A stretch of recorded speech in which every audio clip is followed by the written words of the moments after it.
Joaquín El Chapo Guzmán, el hombre que lideró uno de los imperios criminales más poderosos del mundo, no solo fue temido por su astucia en los negocios, sino por sus métodos de venganza que desbordaban cualquier sentido común.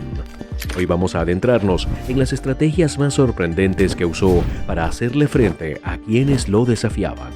Pero hay un detalle que cambiará todo lo que crees saber sobre él y lo revelaremos al final. Quédate con nosotros porque lo que te voy a contar te dejará sin aliento. Bienvenidos a Mafia Sin Máscaras, el lugar donde desvelamos los secretos más oscuros del crimen organizado. Si eres nuevo aquí, no olvides suscribirte y activar la campanita, porque lo que estás por descubrir cambiará todo lo que pensabas saber. Cuando hablamos de Joaquín Guzmán Loera, más conocido como El Chapo, no estamos hablando de un hombre común, ni mucho menos de alguien que merezca admiración o respeto. La historia del Chapo es en muchos sentidos un relato sobre la brutalidad, el crimen y el sufrimiento humano. El Chapo fue uno de los líderes más poderosos del cártel de Sinaloa, uno de los más peligrosos de México, que operaba a una escala internacional. Sin embargo, más allá de sus habilidades para el contrabando de estupefacientes, su nombre se asocia con un historial de violencia extrema, tortura y muerte. A través de los años, el ascenso de Guzmán no solo estuvo marcado por sus operaciones de tráfico, sino también por la crueldad con la que trataba a sus rivales, traidores y aquellos que se interponían en su camino. Al principio de su carrera, en la década de 1970, cuando se unió al cártel de Guadalajara, Guzmán se ganó rápidamente la reputación de un hombre extremadamente violento. El Chapo no solo era reconocido por sus ingeniosos túneles para el contrabando de drogas, sino también por su despiadada política de tolerancia cero hacia los traidores. Para él, la traición no era una cuestión que pudiera resolverse con un simple castigo o advertencia. No, el castigo del Chapo era un espectáculo de terror, diseñado para enviar un mensaje a todos aquellos que pudieran pensar en traicionarlo. Los traidores, ya fueran miembros de su propio cártel, funcionarios corruptos o incluso oficiales de policía, sabían que su destino estaría marcado por una muerte brutal. El mundo del narcotráfico está intrínsecamente ligado a la violencia y cuanto más salvaje es la violencia, más se gana respeto y control. El Chapo entendió perfectamente este principio y lo aplicó de manera brutal a lo largo de su carrera. Su forma de operar estaba basada en el uso del miedo. El miedo no solo ayudaba a mantener a los rivales a raya, sino que también le permitía manipular a las autoridades para que aceptaran sobornos y se sometieran a su poder. Y si no aceptaban, el castigo era igualmente implacable. Una de las historias más impactantes que surgieron durante los años del reinado de El Chapo es la de Israel Rincón Martínez, conocido como El Guacho, un antiguo miembro del cártel de Sinaloa que se pasó al bando enemigo, el cártel de los Beltrán Leiva. La traición del Guacho a El Chapo fue vista como una de las más graves, por lo que Guzmán ordenó su captura y tortura. Lo que sucedió a continuación fue una de las torturas más aterradoras y desgarradoras que uno pueda imaginar. Israel fue secuestrado, llevado a uno de los escondites de El Chapo y sometido a una serie de torturas inhumanas, mientras que El Chapo y sus hijos observaban la escena con frialdad. A Israel le fueron aplicadas descargas eléctricas, le arrancaron los dientes con tenazas y lo mantuvieron con vida solo para alargar su sufrimiento. A un nivel aún más macabro, se reveló que El Chapo contrataba a médicos para asegurarse de que sus víctimas no murieran de inmediato, permitiéndole prolongar el tormento. Lo más escalofriante de esta historia y de muchas otras es que El Chapo disfrutaba del sufrimiento de sus víctimas. Durante su juicio, se detallaron los métodos de tortura que empleaba, los cuales no solo se limitaban a golpes o disparos, sino que eran auténticas prácticas de tortura sistemática y dolorosa.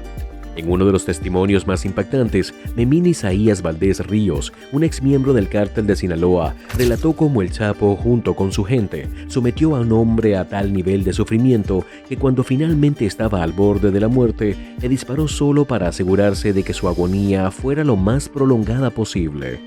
Este testimonio, que causó que hasta el juez interrumpiera por la crudeza de las imágenes, es solo un ejemplo de lo que era el reinado del terror del Chapo. Más allá de los relatos de tortura y asesinatos, el caso del Chapo nos invita a reflexionar sobre el verdadero rostro de estos criminales. A menudo la cultura popular tiende a humanizar a estos personajes, presentándolos casi como antihéroes o como víctimas de un sistema corrupto. Sin embargo, en la realidad, figuras como el Chapo son responsables de un sufrimiento incalculable, de vidas destruidas y de familias rotas. La violencia que ejerce un líder de cártel no solo afecta a sus enemigos, sino que también corrompe a toda una sociedad. Genera un ciclo de dolor y miedo que jamás termina. En este contexto, es esencial cuestionar la fascinación que algunos sienten por estos personajes y entender que detrás de las historias de poder y dinero hay un precio humano extremadamente alto. La glorificación de figuras como el Chapo o Pablo Escobar solo contribuye a ocultar la verdadera devastación que estos hombres han causado. Su historia, más allá de ser un relato de ascenso y caída, es una advertencia de los horrores que pueden surgir cuando el poder se usa sin control y cuando la violencia se convierte en el medio para alcanzar la cima. A lo largo de los años, el ascenso de Joaquín El Chapo Guzmán se vio marcado por la tensión constante en su lucha por el poder, el control y la lealtad dentro de su organización. El mundo del narcotráfico es un entorno donde la violencia, si bien presente, es solo un componente de una red mucho más compleja, donde la estrategia, la manipulación y la intimidación juegan un papel fundamental.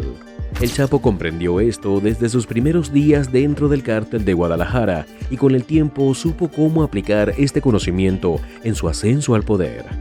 La tensión en el cártel de Sinaloa se manejaba de manera meticulosa. La lealtad dentro de la organización era esencial, pero no se daba por sentada. Cada miembro debía probar su compromiso con el cártel y cualquier sospecha de traición era suficiente para poner en peligro no solo la posición de quien dudaba de la lealtad, sino también la estabilidad misma del cártel. Aunque Guzmán siempre fue considerado un líder astuto, su forma de mantener el control no se basaba únicamente en la distribución de poder o dinero, sino en la creación de un ambiente en el que la desconfianza y la tensión eran la norma. Uno de los mayores retos a los que se enfrentaba el Chapo era la necesidad constante de mantener su imperio a salvo de las incursiones de otros cárteles rivales. Los enfrentamientos por el control del territorio, de las rutas de tráfico y de las fuentes de ingresos eran una parte inherente a su vida y la tensión en estos momentos era palpable. Cuando el cártel de Sinaloa se vio amenazado por otros grupos como el cártel de los Beltrán Leiva, el Chapo reaccionó con una estrategia que fue más allá de las simples negociaciones. En lugar de buscar una salida diplomática, optó por la confrontación directa, un enfoque que, aunque peligroso, consolidó aún más su dominio sobre el cártel. Sin embargo, la tensión no solo surgía de los enfrentamientos con otras organizaciones, sino también de la dinámica interna dentro del cártel. En un mundo donde la lealtad era un valor esencial, cualquier muestra de desobediencia o error podía ser vista como una amenaza para el liderazgo del Chapo. Los detalles sobre la forma en que el Chapo manejaba estas situaciones son sombríos. La disciplina dentro del cártel no era negociable. Las reglas eran estrictas y cualquier señal de debilidad o traición era detectada rápidamente, lo que generaba un ambiente de constante vigilancia y desconfianza entre sus miembros. El Chapo no era un hombre que dejara espacio para la duda o el error. En cuanto se enteró de la traición de El Guacho, su reacción fue rápida y feroz. El Chapo ordenó que Rincón fuera capturado y llevado a uno de sus escondites, donde sería sometido a una serie de interrogatorios. Sin embargo, estos no serían simples preguntas. La presión y la tensión que se vivieron en ese lugar durante los días que duró la captura de Israel no solo se deben al miedo físico, sino también al psicológico. El Chapo no solo quería respuestas, quería enviar un mensaje a todos los que pudieran tener la tentación de actuar en su contra. Israel Rincón fue sometido a una serie de actos que no solo tenían como objetivo obtener información, sino también desgastar la moral de todos aquellos que pensaran que podían desafiar el poder del Chapo. Los testimonios y relatos sobre este evento muestran cómo la tensión se convirtió en el instrumento principal de la tortura emocional, sin necesidad de recurrir a un daño físico directo. La constante incertidumbre sobre el destino de Rincón, así como el conocimiento de que sus compañeros podrían ser tratados de la misma manera, fortaleció aún más la lealtad de aquellos que permanecían dentro del cártel. La tensión, como una sombra invisible, se posaba sobre todos y cada uno de los miembros, quienes sabían que cualquier pequeño error podría significar su final.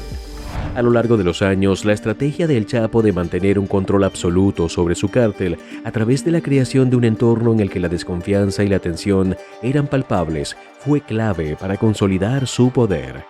Este enfoque no solo le permitió mantenerse en la cima del cártel de Sinaloa durante más de 2 décadas, sino que también le otorgó la capacidad de operar con una enorme ventaja sobre sus rivales. La tensión interna que existía dentro de su organización era una forma de mantener el equilibrio y a través de las constantes amenazas de consecuencias drásticas, el Chapo garantizaba que su autoridad nunca fuera cuestionada. Además de esta gestión interna, el Chapo se vio obligado a enfrentar la presión constante de las fuerzas del orden y los gobiernos, tanto de México como de Estados Unidos. La tensión con las autoridades siempre estuvo presente, ya que el cártel de Sinaloa se expandía a través de rutas de contrabando cada vez más complejas. A pesar de su habilidad para evadir la justicia, la amenaza de ser capturado nunca desapareció por completo. Esta constante vigilancia externa también era un factor crucial en la vida de El Chapo, ya que mantenía la sensación de urgencia y necesidad de adaptarse rápidamente a nuevas circunstancias. En este contexto, la tensión nunca cesaba y siempre había una sensación de estar al borde del colapso o la caída, lo que a su vez reforzaba la posición de El Chapo como un líder que necesitaba tomar decisiones rápidas y tajantes. Este clima de presión constante también tuvo un impacto directo en los métodos de trabajo del cártel. Las operaciones delictivas, que involucraban desde el tráfico de drogas hasta la gestión de enormes sumas de dinero, debían llevarse a cabo con una precisión milimétrica. En muchos casos, las decisiones debían tomarse bajo una tensión tan alta que cualquier error podría llevar a consecuencias catastróficas. La gestión de la red de transporte de drogas, las negociaciones con otros cárteles y los acuerdos con funcionarios corruptos fueron temas que en muchos casos se resolvían bajo una atmósfera de extrema presión. Por último, la familia de El Chapo también se vio envuelta en este clima de tensión, especialmente con la implicación de sus hijos en los asuntos del cártel. Los Chapitos, como se les conoce, se hicieron cargo de diversas operaciones dentro del cártel de Sinaloa tras la captura de su padre. Sin embargo, su ascenso no estuvo exento de conflictos, ya que la presión de continuar con el legado de El Chapo y mantener el poder de la organización bajo sus manos generó una tensión adicional, tanto dentro de la familia como en su relación con otros cárteles. A pesar de la aparente solidez del cártel de Sinaloa, el poder del Chapo y sus hijos ha sido constantemente desafiado, ya sea por las fuerzas del orden o por las tensiones internas que surgieron en la organización. Sin embargo, la habilidad del Chapo para manejar estas tensiones, ya sea a través de la manipulación, el control psicológico o la estrategia, le permitió mantener su posición como uno de los narcotraficantes más poderosos de la historia. El Chapo, a lo largo de su carrera, demostró una habilidad asombrosa para manejar la tensión, no solo en el enfrentamiento directo con las autoridades, sino también dentro de su propio cártel. A lo largo de los años, su imperio se fue consolidando en un clima de constante desconfianza, traiciones y luchas internas por el poder. La figura de El Chapo se fue convirtiendo en la de un líder absoluto, cuyas decisiones marcaban la vida o la muerte de muchos. Sin embargo, también se vio enfrentado a las presiones externas que venían de la policía, de los cárteles rivales y sobre todo de sus propias fallas humanas. A pesar de las numerosas persecuciones y esfuerzos por parte de las fuerzas de seguridad para derribar su imperio, El Chapo se mantuvo en la cúspide gracias a una red de corrupción que le permitió evadir la justicia durante mucho tiempo. Pero su imperio no solo se sostenía de sobornos y alianzas con poderosos, sino también de una implacable estrategia de intimidación. La violencia nunca estuvo lejos, aunque su gestión de esta tensión se hizo más refinada con el tiempo. Sus fugas de presión y su capacidad para escapar una y otra vez se convirtieron en leyendas, demostrando que su habilidad para maniobrar en momentos de crisis era un componente clave de su supervivencia. La captura del Chapo y la eventual ascensión de sus hijos, los Chapitos, no significaron un cambio en las tácticas del cártel de Sinaloa. Aunque la estructura de poder parecía haber cambiado, las mismas prácticas brutales continuaron en el manejo del cártel. Los Chapitos no solo heredaron las rutas de tráfico y las conexiones, sino que también supieron mantener el mismo nivel de tensión, tanto dentro del cártel como hacia los enemigos externos, incluidos los gobiernos de México y Estados Unidos. La historia del Chapo es mucho más que la de un hombre que controló un imperio. Es la historia de un líder que jugó con el destino y el miedo como piezas en un tablero de ajedrez. Y como todo gran juego, al final las piezas caen. Si te ha dejado pensativo todo lo que hemos hablado hoy, suscríbete ahora mismo y activa las notificaciones, porque lo que está por venir va a sorprenderte aún más. Nos vemos en el próximo video de Mafia sin Máscaras, el lugar donde las historias más oscuras se cuentan sin filtros.